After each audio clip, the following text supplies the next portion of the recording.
Everyone, कैसे हैं आप सभी? और बेटा हम लोग चैप्टर जो डिस्कस कर रहे थे, हाउ डू ऑर्गेनिज्म रिप्रोड्यूस, उसमें हमने एसेक्सुअल रिप्रोडक्शन डिस्कस कर लिया था, सेक्सुअल रिप्रोडक्शन डिस्कस कर लिया था और सेक्सुअल रिप्रोडक्शन हमने फ्लावरिंग प्लांट का डिस्कस कर लिया था। जो आज हमें डिस्कस करना है वो है ये मेल रिप्रोडक्टिव सिस्टम और फीमेल रिप्रोडक्टिव सिस्टम। तो स्टार्ट कर लेते हैं इसको। चलिए, ये क्या है? This is male reproductive system. Male reproductive system. चलिए, मेल रिप्रोडक्टिव सिस्टम क्या है? देखो, सबसे पहले जब एज होती है बच्चों की 13 इयर्स, अराउंड 11 टू 13 इयर्स, तब स्टार्ट हो जाती है प्यूबर्टी। ठीक है, प्यूबर्टी का मतलब होता है जब हमारी बॉडी में सेकेंडरी सेक्सुअल कैरेक्टर्स आने लग जाते हैं, कुछ हार्मोन्स का सिक्रीशन हो जाता है। जैसे जो मेल्स में जो हार्मोन सिक्रीट होता है वो होता है टेस्टोस्टेरोन। नाम बहुत अच्छे से याद रखना, है ना, टेस्टोस्टेरोन। तो टेस्टोस्टेरोन क्या है? एक मेल हार्मोन है और ये सिक्रीट होता है और उसके बाद से हमारी सेकेंडरी सेक्सुअल कैरेक्टर्स आने स्टार्ट हो जाते हैं, प्यूबर्टी आनी स्टार्ट हो जाती है। प्यूबर्टी का मतलब हुआ जैसे बॉयज में मुस्टैचोज आनी शुरू हो जाएंगे, बियर्ड आनी शुरू हो जाएंगी, दाढ़ी मूछे जिसको कहते हैं। एडम एप्पल जो गले में मोटा सा हो जाता है ना, वो एडम एप्पल वो डेवलप हो जाएगा। वॉइस थोड़ी थिक हो जाएगी, बॉडी का स्ट्रक्चर थोड़ा चेंज हो जाएगा, शोल्डर्स ब्रॉड होना शुरू हो जाएंगे। तो ये सारी चीजें क्या है? आर्मपिट में हेयर्स आना, प्यूबिक एरिया में हेयर्स आना, ये सारे हमारे सेकेंडरी सेक्सुअल कैरेक्टर्स हैं जो कब आने शुरू हो जाते हैं? At the time of puberty. और धीरे धीरे ये प्यूबर्टी वाला जो एज टाइम पीरियड है, उस टाइम पर ये स्पर्म की फॉर्मेशन होना स्टार्ट हो जाती है। तब हम बोलते हैं कि ये क्या है? एक मतलब एक मेच्योरिटी की तरफ बच्चा मूव कर रहा है। अब इसमें जो रिप्रोडक्शन के लिए ये मेच्योरिटी आती है कि अब एक बच्चा रिप्रोडक्शन के लिए रेडी हो जाता है, तो रिप्रोडक्शन का ये सिनेरियो हमें समझना है। यहाँ पर देखो, जो मेल रिप्रोडक्टिव सिस्टम है उसमें क्या चीज है? उसमें सबसे पहले है टेस्टीज। यहाँ पर आप देख रहे हैं दो टेस्टीज हैं, एक पेयर ऑफ टेस्टीज होता है, यानी कि दो टेस्टीज। टेस्टीज किसके अंदर बंद होते हैं? ये देखो, एक टेस्टीज है, इस टेस्टीज के ऊपर एक पाउच होता है विच इज कॉल्ड स्क्रोटम। ठीक है, ये टेस्टीज है, टेस्टीज के ऊपर का जो पाउच है उसको बोलते हैं स्क्रोटम। स्क्रोटम क्या करता है? इसको सपोर्ट करता है, इसको प्रोटेक्ट करके रखता है, तो ये है स्क्रोटम। अब एक क्वेश्चन ये आता है सबसे पहले, तो जो टेस्टीज हैं वो बॉडी के बाहर क्यों हैं? तो टेस्टीज बॉडी के बाहर होते हैं क्योंकि उन्हें बॉडी से 2 डिग्री कम टेम्परेचर चाहिए होता है। जो हमारी बॉडी का टेम्परेचर है ना, उससे कम टेम्परेचर चाहिए, 2 डिग्री कम टेम्परेचर इसको चाहिए होता है। जैसे हमारी बॉडी का जो नॉर्मल टेम्परेचर है 37 डिग्री सेल्सियस है, तो स्पर्म को फॉर्म होने के लिए 34 टू 35 डिग्री सेल्सियस का टेम्परेचर चाहिए। इसीलिए जो टेस्टीज हैं वो बाहर होंगे, क्योंकि अगर इनका टेम्परेचर ज्यादा हो जाएगा तो स्पर्म फॉर्म नहीं हो पाएंगे। तो इंपॉर्टेंट क्वेश्चन है कि स्पर्म, ये जो टेस्टीज है, बॉडी के बाहर क्यों है? क्योंकि इनको बॉडी से 2 डिग्री कम टेम्परेचर चाहिए होता है, ये ध्यान रखना। अब ये जो टेस्टीज है इसके अंदर कुछ कंपार्टमेंट्स होते हैं, बहुत सारे कंपार्टमेंट्स होते हैं, करीब 250 कंपार्टमेंट्स होते हैं।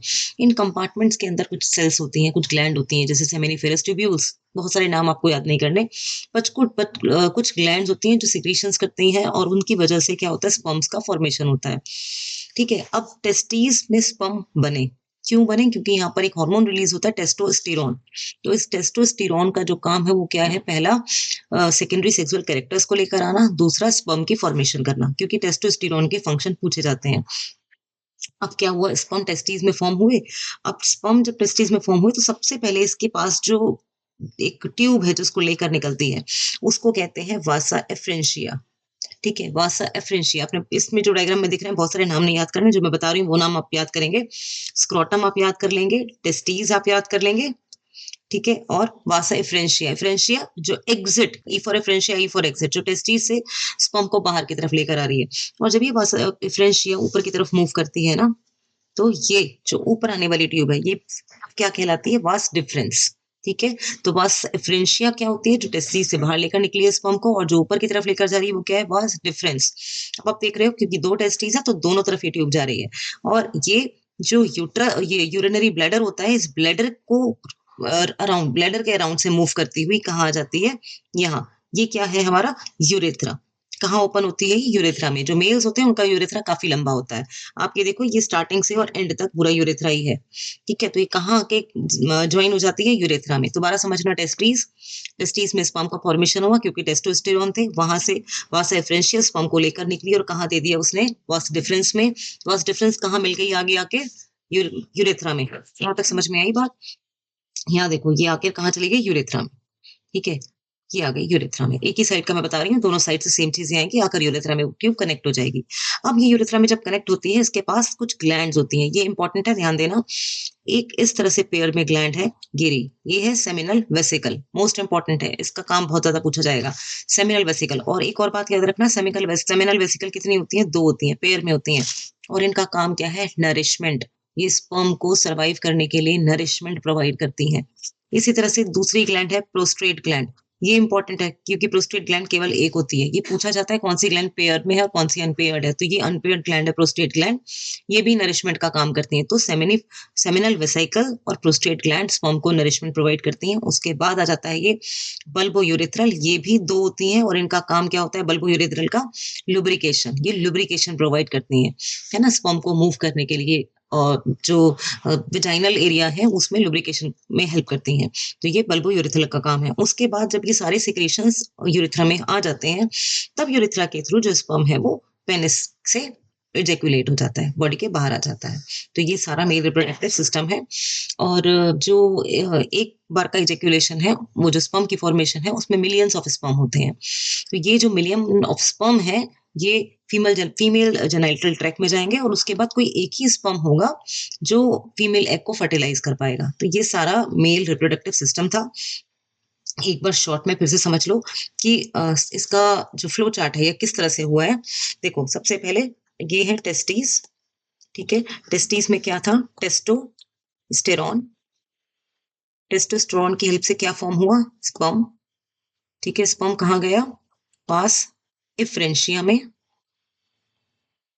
ठीक है? वास इफ्रेंशिया के बाद कहाँ आया? वास डिफरेंस में। वास डिफरेंस से कहाँ गया? पहले सेमिनल वेसिकल आई, सेमिनल वेसिकल्स ने अपना फ्लूइड इसमें यूज किया। उसके बाद आया ये प्रोस्ट्रेट, प्रोस्ट्रेट के बाद बल्बोयूरेथ्रल। बल्बोयूरेथ्रल का काम क्या था? लुब्रिकेशन का, और इन दोनों का काम क्या था? नरिशमेंट का। बल्बोयूरेथ्रल से होता हुआ ये कहाँ गया? यूरेथ्रा में, और यूरेथ्रा के थ्रू पेनिस, और फिर आउटसाइड। ये पूरा सिनेरियो था इसका।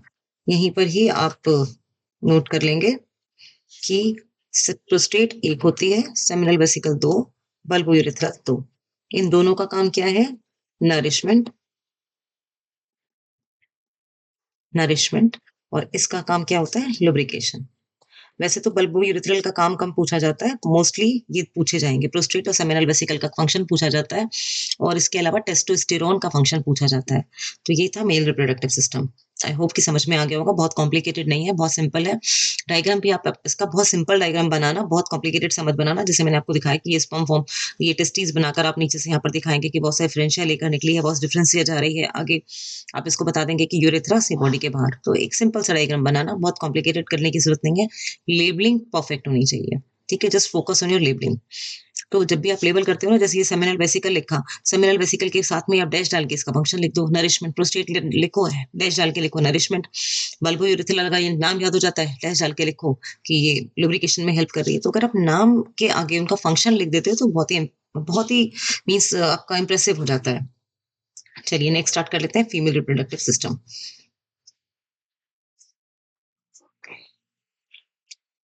नेक्स्ट है फीमेल रिप्रोडक्टिव सिस्टम,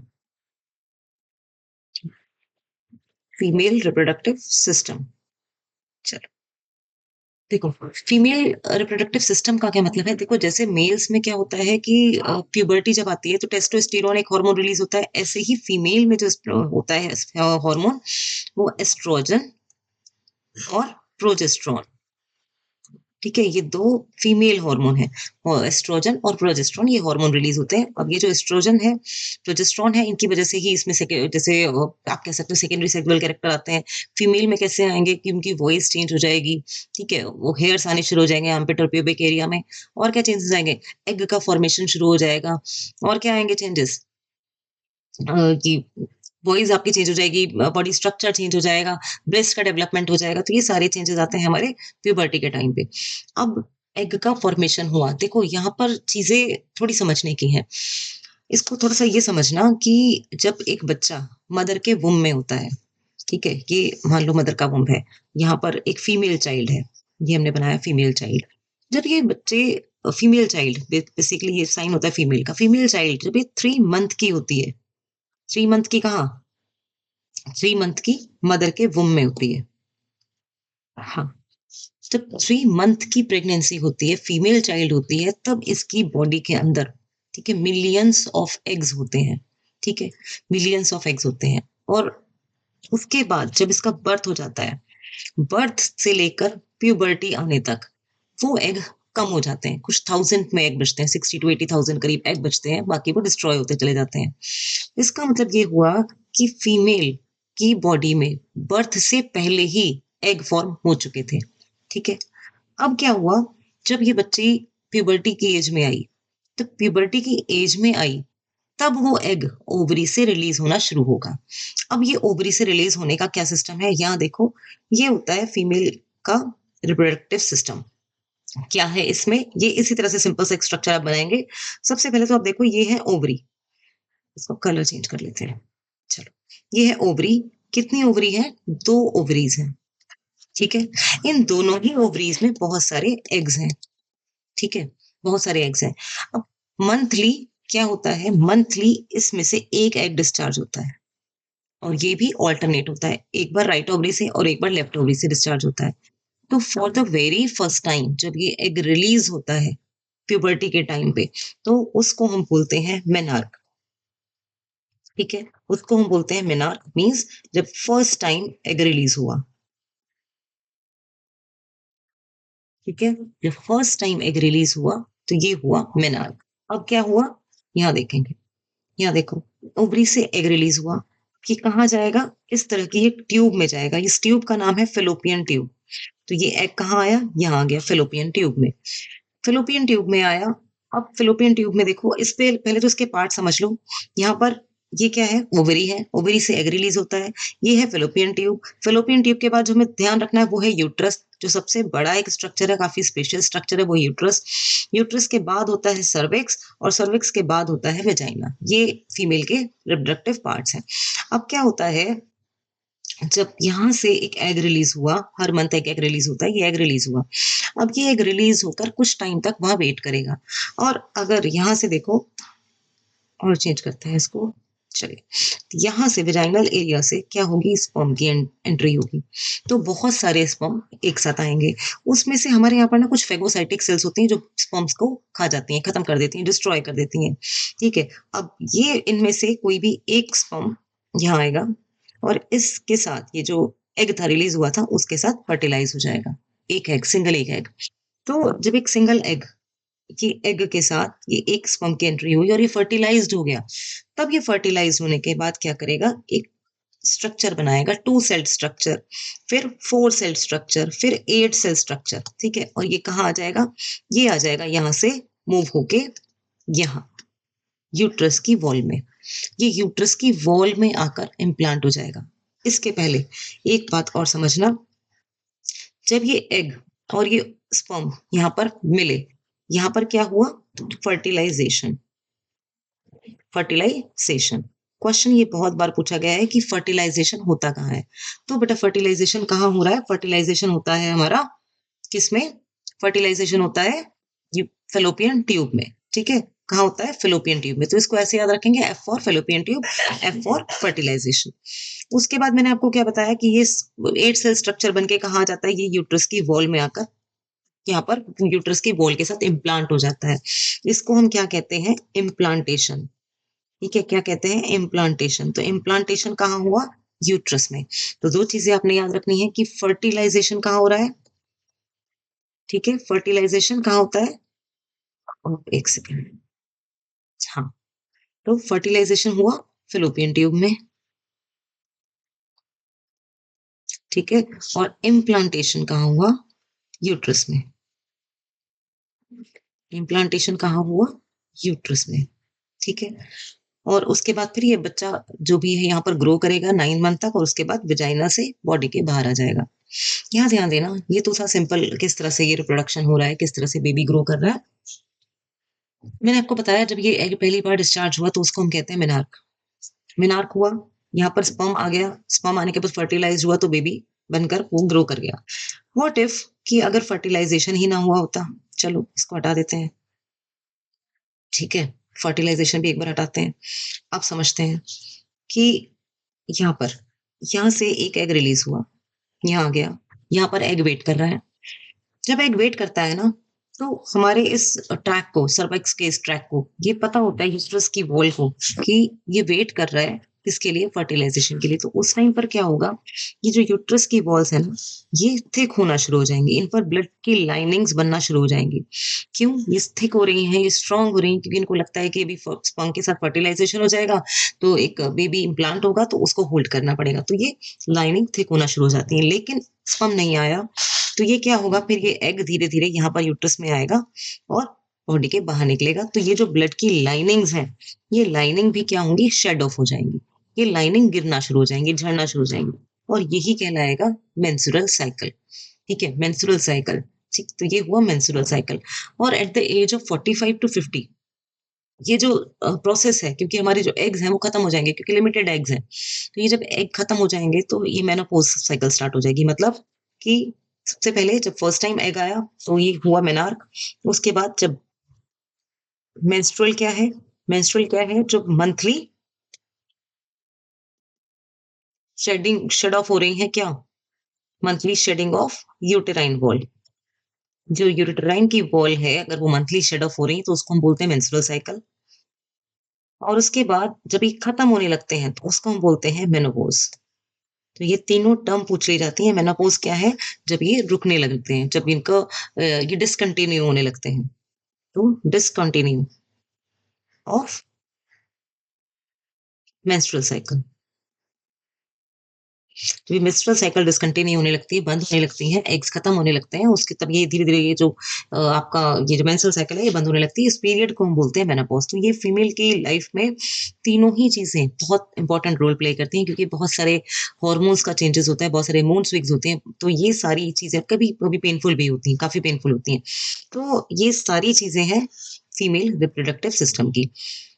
एक इसमें और चीज है कि जब बेबी यहाँ इम्प्लांट होता है तो उसको नरिशमेंट कहाँ से मिलेगा, तो एक टिश्यू है यूट्रस का ही, वो है प्लेसेंटा। प्लेसेंटा का भी काम बहुत ज्यादा पूछ लेते हैं। प्लेसेंटा क्या करता है, प्लेसेंटा ही है जो बेबी को नरिशमेंट प्रोवाइड करता है। ठीक है, जो बेबी को क्या प्रोवाइड कर रहा है, नरिशमेंट। तो चाहे गैसेस देनी हो, कोई फूड देना हो फ्लूइड फॉर्म में, तो ये सब कुछ कौन प्रोवाइड करता है, प्लेसेंटा।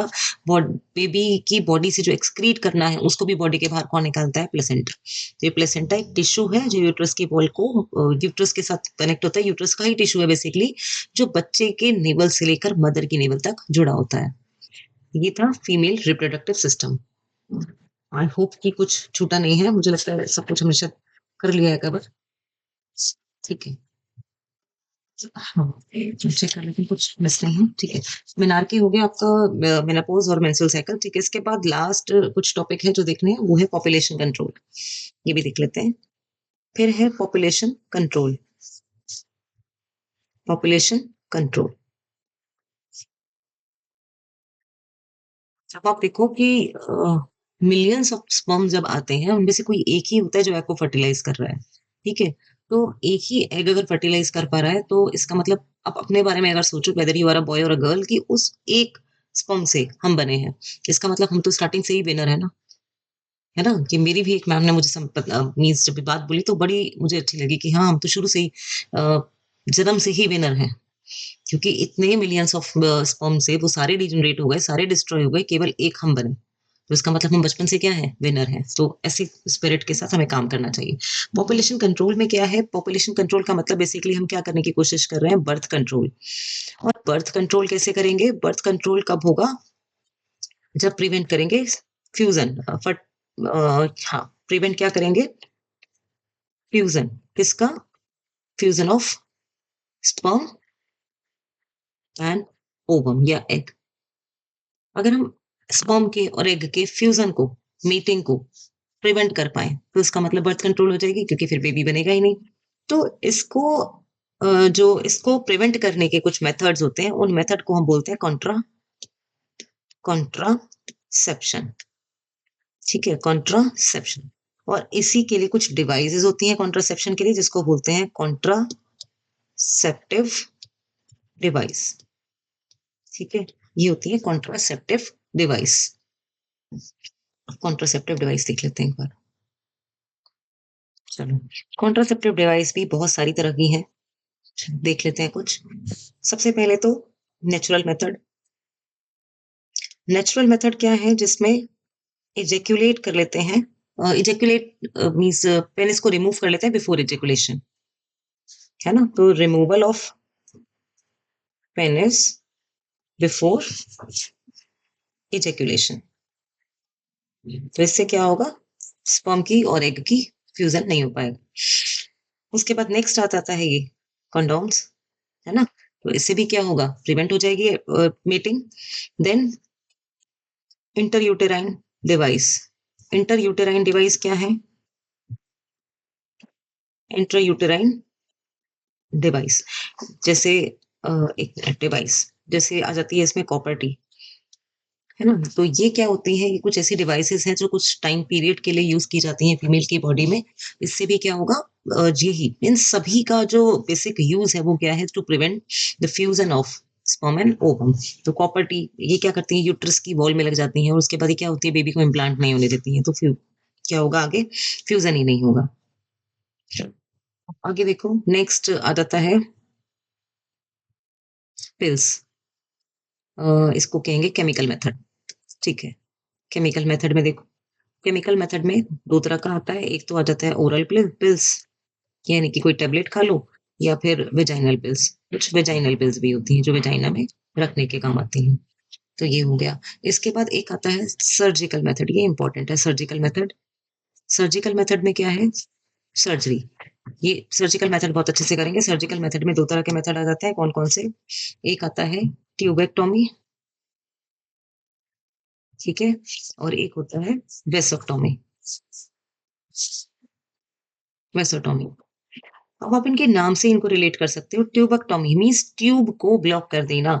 इसमें क्या होता है, टाई या ब्लॉक ऑफ फिलोपियन ट्यूब।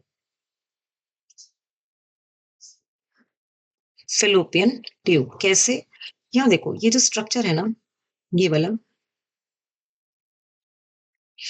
तो ये यहाँ से जो आ रही है ना ये फिलोपियन ट्यूब, तो यहीं पर ही फिलोपियन ट्यूब को कट करके यहीं से टाई कर दिया जाता है। ठीक है, तो ये क्या होगा, जब फिलोपियन ट्यूब टाई हो गई, अब जो एग यहाँ से रिलीज होगा वो क्या होगा, आगे जाएगा ही नहीं। तो जब एग ही आगे नहीं जाएगा तो फ्यूजन ही नहीं होगा। तो ये होती है blockage, block of fallopian tube. Vasectomy में क्या करते हैं, ब्लॉक ऑफ किसको, वास डिफरेंस। जैसे वास डिफरेंस को, जैसे ये टेस्टीज है ना। अब ये टेस्टीज के ऊपर एपिडिडाइमिस थी, यहाँ से जो लेकर इसको जा रहे हैं वास डिफरेंस, यहाँ से वास डिफरेंस को ही ब्लॉक कर देते हैं, तो स्पर्म ऊपर जाएंगे ही नहीं। ठीक है, तो जब स्पर्म ऊपर ही नहीं जाएंगे तो क्या होगा आगे, स्पर्म की फॉर्मेशन ही नहीं आएगी, स्पर्म मूव ही नहीं करेंगे आगे। ये वास डिफरेंस को ब्लॉक कर देने से भी इसको प्रिवेंट किया जा सकता है। ये था कॉन्ट्रासेप्टिव डिवाइस। ठीक है, एक होती है इसके बाद एसटीडीज। लास्ट टॉपिक है इसका एसटीडीज। एसटीडीज क्या है, सेक्सुअली ट्रांसमिटेड डिजीज, ये पूछी जाती हैं। सेक्सुअली ट्रांसमिटेड डिजीज, इसका मतलब कुछ ऐसी डिजीज होती हैं जो सेक्सुअली फैल रही हैं, है ना, जो एक इन्फेक्टेड पर्सन से एक हेल्दी पर्सन में फैल जाती हैं थ्रू सेक्सुअल कॉन्टैक्ट। तो इनको बोलते हैं हम सेक्सुअली ट्रांसमिटेड डिजीज। अब सेक्सुअली ट्रांसमिटेड डिजीज से प्रिवेंशन के लिए ही है हमारी ये जो कॉन्ट्रासेप्टिव डिवाइसेज हैं। ठीक है, जैसे कंडोम्स बेसिकली। तो कंडोम से इसको कंट्रोल तो किया जा सकता है, क्योंकि इसमें क्या होगा, स्पर्म का कांटेक्ट नहीं होगा बेसिकली वेजाइनल एरिया में। अब यहाँ पर जो बेटा पूछा जाता है, यहाँ पर इंपॉर्टेंट चीजें हैं। यहाँ सबसे पहले हमसे ये पूछा जाता है कि जो सेक्सुअली ट्रांसमिटेड डिजीज है वो आपको बतानी है, बैक्टीरिया से होने वाली, वायरस से होने वाली कौन कौन सी डिजीज है, और कुछ सेक्सुअली ट्रांसमिटेड डिजीज के नाम भी पूछे जाते हैं। तो यहाँ पर आप नाम लिख लो, कुछ कुछ नाम पूछे जाते हैं सेक्सुअली ट्रांसमिटेड डिजीज के। वो नाम लिखो, गोनोरिया।